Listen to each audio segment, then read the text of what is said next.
Hello, fellow YouTubers. Time for another pickups video. So these are pickups I had over the last couple of weeks. Of course, I only seem to go to one game store anymore. That's my local Mega Replay. Now, when I originally got the Xbox that I showed in my last pickup video, there was only one game I was thinking I had to own for that system. It is a series I absolutely love. Anything that deals with Battletech, I absolutely love it. And so, of course, I had to pick up Mech Assault. Now, I know there's Mech Assault 2, but I want to get this one and play it through it first before I get the second one. I'm really excited, by the way, for Mech Warrior Online when that goes live later this year, because I've already, pre-registered my name. It's actually similar to my YouTube name for some reason. I'm unoriginal that way, but I can't wait to put this in. So every time I go there, I seem to have to pick up a PlayStation 1 game. And so this time I picked up 4. Now, the first one actually completes the game in the series, because I have the first one and the third one on the PlayStation 1, and that is Jet Moto 2, a game I originally had on the PlayStation 1 when I owned it. Completely, kind of skipped my mind. And I'll admit, this game does not graphically hold up incredibly well, but it's still a very fun racer. I'm really glad I have it in the collection. So, now the next one is a game that, quite honestly, me and my wife both thought looked interesting.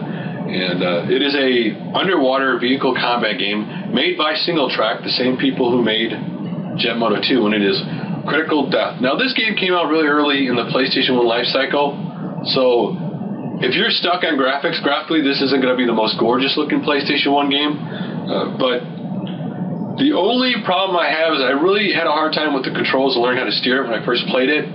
Of course, I didn't read the instruction booklet like I probably should have, but honestly, I can't pass judgment on it because I haven't put a lot of time into it yet. Now, next one is a game I used to own on the PlayStation 1. I put several hours into this game, and it is Need for Speed High Stakes. Quite honestly, this game graphically is held up very well. The background graphics look a lot like the 3DO graphics for Need for Speed. Really fun game. And then the last one is simply a classic PlayStation 1 game that, quite frankly, when I rented this game, when it originally came out, I didn't like the controls, just like Resident Evil. And that's one of the reasons why I never got into the series. And it is Tomb Raider. Now, this is the Greatest Hits Edition. For those who don't know what the difference is, the only difference really is that on the Greatest Hits Edition, it comes with the Tomb Raider 2 demo. Well, for some reason, when I put this game in yesterday, the controls didn't bother me. I mean, yeah, it's a little weird getting used to not using analog stick, because when you turn it on, it says no controller.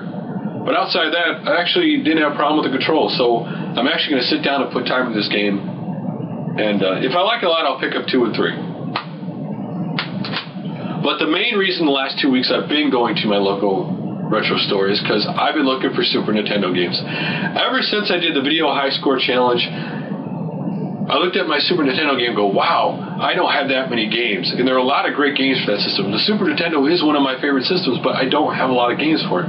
So I went there with the intent of picking up games for it. Now, these first 3 games are shmups that were on it. And the first one is Wings 2 Aces High. An old school, airplane game.